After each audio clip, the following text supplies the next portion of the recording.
Have you heard about the new Flandrian in town? He's a rising star in the world of cycling, and he's been making waves with his impressive performances on the road. From dominating the classics to excelling in the Grand Tours, this athlete has cemented his place as one of the most talented riders of our time. It's none other than Wout van Aert, the Belgian sensation taking the cycling world by storm. Welcome to our channel, where we bring you the latest news about cycling. In this video, we'll be diving deep into the story of Wout van Aert, the new Flandrian who's been making headlines with his incredible achievements. We'll explore his journey from his early days to his recent triumphs, so sit back and get ready. Wout van Aert was born in September 1992 in Herentals, Belgium, a city in the north of the country to the east of Antwerp. Like many other Belgian cities, this one takes pride in its cyclists and can lay claim to Rick van Looy, a two-time World Road Race champion and the first person to win each of the 5 Monument Classic one-day races. Unsurprisingly, Van Aert grew up always being close to a bike. The Belgian, who primarily competes on the cyclocross circuit, first gained recognition in 2011 when he started competing in national events and took first place in the youth division in Rutherford. Van Aert decided to go pro in 2012 after placing second in the junior races at the national and global championships. He rode with talented FIDA in the under-23 division that year and won the Cyclocross Global Cup for his age group. Van Aert continued to advance from there, switching to the elite division after the 2014-15 season and winning 3 consecutive world championships at the elite level between 2016 and 2018. After the 2017-18 cyclocross seasons were over, he decided to seriously try road racing in the last of those 2 seasons. The 23-year-old cyclist, notably in the one-day classics, appeared to have no issue in making the road switch. That same year, he won the monument event at Strade Bianca and finished a respectable 10th at the Tour of Flanders. That summer in Glasgow, a bronze medal at the European Championships was the result. Things were becoming complicated because his previous team was merging with another, and he decided to cancel his contract unilaterally. He was permitted to sign with the Dutch squad Jumbo-Visma at the beginning of 2019 after a protracted legal battle in Belgian courts and with the international regulatory body, the UCI. Van Aert had a spectacular World Tour season, winning the National Time Trial Championship, placing third at 2 classic races, finishing 6th at Milan-San Remo, and winning 2 stages of the Citroën Dauphiné. This resulted in his selection for his first Tour de France team, Jumbo-Visma. In a sprint finish, he would win stage 10, but with a devastating collision in a time trial a few stages later, would ruin his race and maybe force him to leave the sport. He was rushed to the hospital with significant hip and upper leg injuries, and following surgery there, he had to relearn how to walk.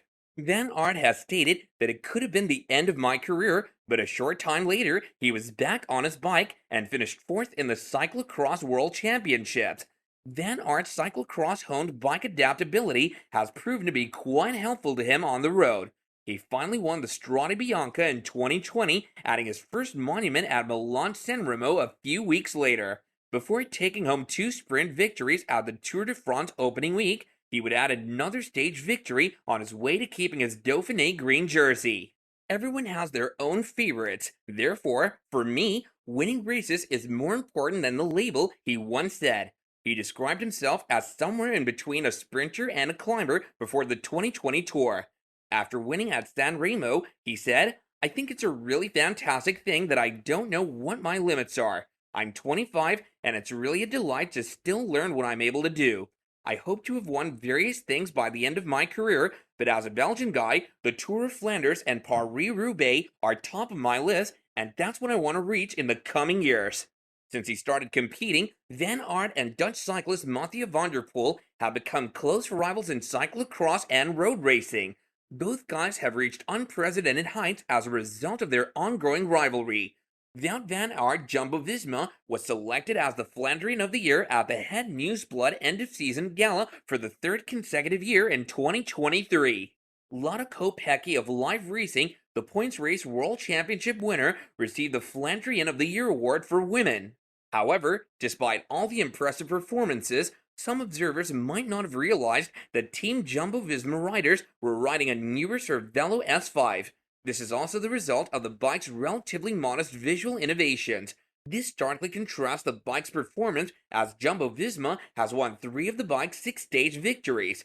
Aha! That also answers the issue of whether the new Aero bike is quick, which prompts the following one: is it a GOAT as well? Is this the all-time fastest Aero bike? We've already tested the Cervelo S5 Ultegra D2, which costs €9,699 and weighs 7.5 kilograms in size 56. This bike's performance without Wout van Aert's cast is also covered in the test. Wout van Aert and the rest of the Jumbo-Visma team use the Aero Cervelo S5 as their primary race bike, although the team also has the lighter Cervelo R5 at its disposal when needed. It's kitted with reserved carbon wheels, Vittoria Corsa Pro tires, SRAM Red AXS group set, and Speedplay Aero pedals. Although ostensibly the same bike as last year, there have been minor changes to the Cervelo S5 and extensive modifications to Jumbo-Visma's component spec, as explained below. The Cervelo S5 has a stiff head tube, carbon frame, and wide bottom bracket, creating efficient power transfer and speed. The fishbone-shaped handlebars are highly aerodynamic. Experts describe how the bars slice and cut through headwinds. Experts agree that the bike's handlebars are ergonomic. They provide comfort to riders' hands and wrists on long rides. Disc brakes allow the S5's riders to stop quickly, even in wet conditions. The bike's handlebars come apart with 3 bolts. This makes it easy to take them off when transporting the bike. The handlebars and stem are 2 different pieces. This allows riders to adjust the handlebar angle and height. The tires on the Cervelo S5 come tubeless ready. Running tubeless tires makes the bike lighter. Running tubeless tires makes the bike lighter and reduce flats. The vast and stiff bottom bracket makes the S5 an excellent sprinter. Testers were pleased that the bike had clearance for tires up to 28 millimeters. Internally routed cabling gives the S5 a tidy appearance. The flexible routing on the S5 is also better for operating mechanical disc brakes. There are 2 water bottle positions on the Cervelo S5. One place is more aerodynamic, the other position makes the bottle easier to access. The bottom line is that the Cervelo S5 is a fast and efficient aero road bike with a high price tag. The handlebars have a unique shape that allows the cycle to cut through headwinds and excel through sprints. The bike has reliable disc brakes. The handlebars are comfortable and easy to remove for transport. The tires come tubeless ready. Experts found a few flaws when testing the S5. The most notable concern is the fork steering limiter, which fits into the frame and can cause damage to the frame's internals. Whether or not the Cervelo S5 2023 is the GOAT among aero bikes will be shown in the direct comparison with the competition. In the individual test, it convinces with a lot of speed, razor-sharp handling, and pleasant vibration damping.